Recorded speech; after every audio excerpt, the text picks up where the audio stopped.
Now, I'm making a video in parts. I know, guys, kind of weird, but it's kind of important to get it done that way. And you'll see why.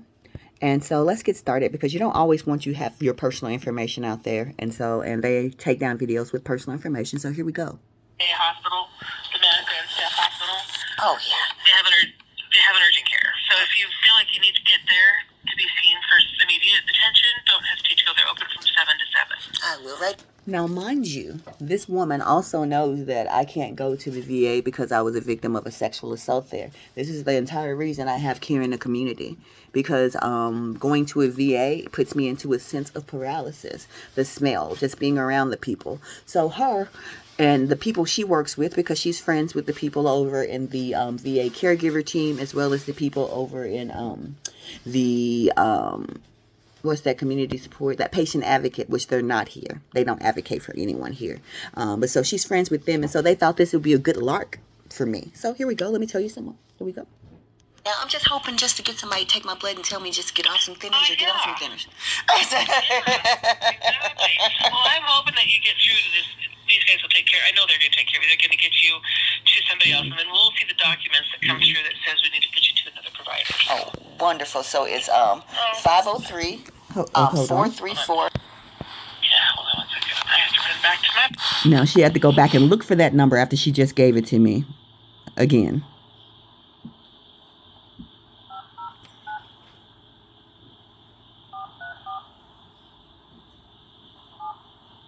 Sound like she was dialing something, probably just to make sure the number didn't answer. You'll see that in a second.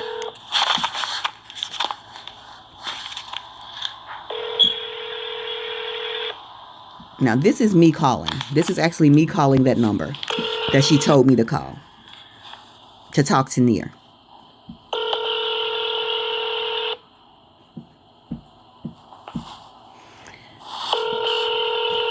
Now, normally a place picks up, has a voicemail or something, right? This is what continued to happen when I called Nia.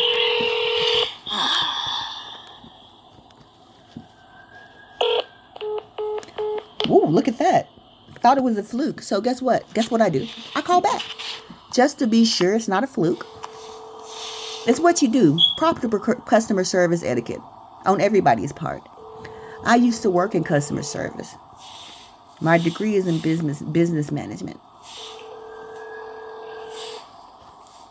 And the VA has one of the poorest business management.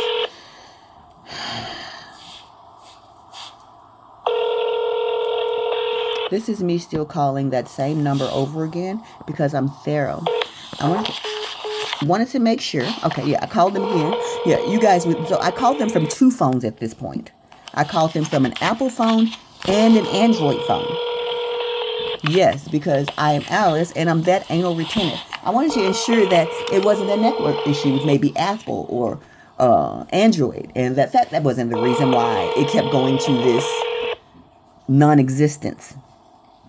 This number doesn't exist because if it did, it'd have a voicemail.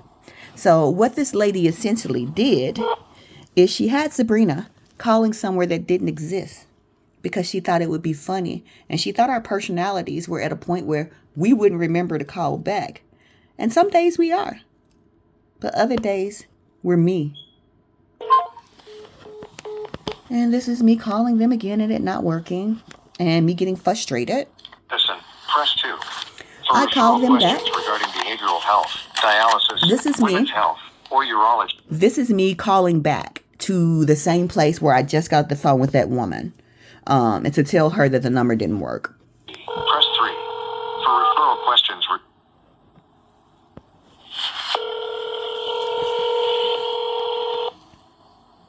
Luckily, this is what happened. And now, before he answers the phone, I want to tell you, this is the example of proper customer service etiquette when you're dealing with disabled veterans, when you're dealing with anyone. This is the perfect example of what to do.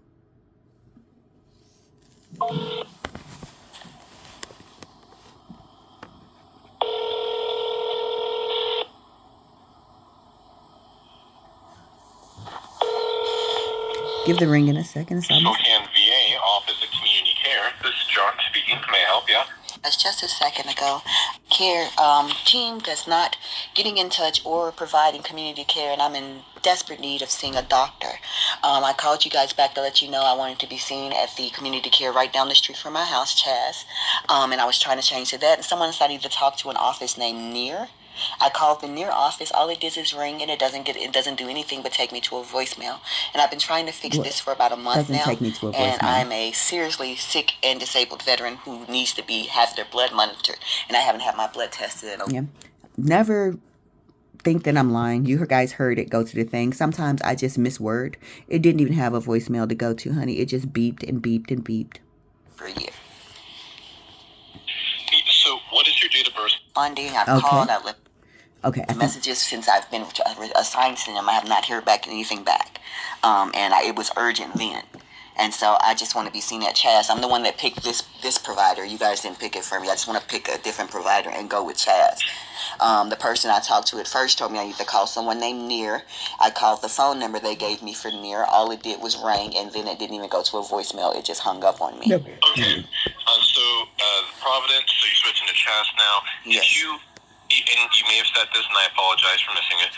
Have you been seen by Providence at all since the referral? No. No, not once. Okay, well, I mean, since the referral has been used, I can update it to reflect Chaz and then get that faxed over to them. Oh, that's wonderful, because it hasn't been used not once. If you haven't been seen by Providence and they are not getting you in, I'll just update it to reflect Chaz if they can get you seen sooner. Oh, yeah. Chaz Cheney would be great if you can get the one in Cheney, Washington, because that's 2 minutes from my house. Alrighty, Chaz Cheney. Did you schedule an appointment with him by chance, or are you waiting for this? I was waiting for this, and then they told me as soon as I get this to call him, and they'll get me in. They're worried about my blood, too. Alrighty, so do you still have a copy of the previous referral to Providence at all? No, but I can get it offline. I can get it off my record. Okay, well, I can either send an email copy to you as well. Oh, thank you. But I will get that refaxed or faxed over to Chaz with their information updated on it. So, you are so awesome. Can you email? You can email that to me too. Do you have my email on file? Let me see what I have. Give me just a moment. You are wonderful. Now, yes, he had my email on file, and yes, I'm checking my email right now.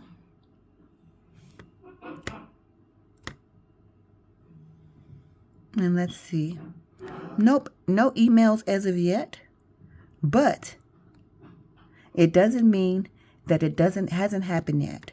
So you give it time. I check out prior. Let me go with all emails. Let's see. Give it a check again. Not yet. But it takes a little time. And so I'm depending on John to do exactly what he said he's going to do, to get that sent over. And so I can see my doctor.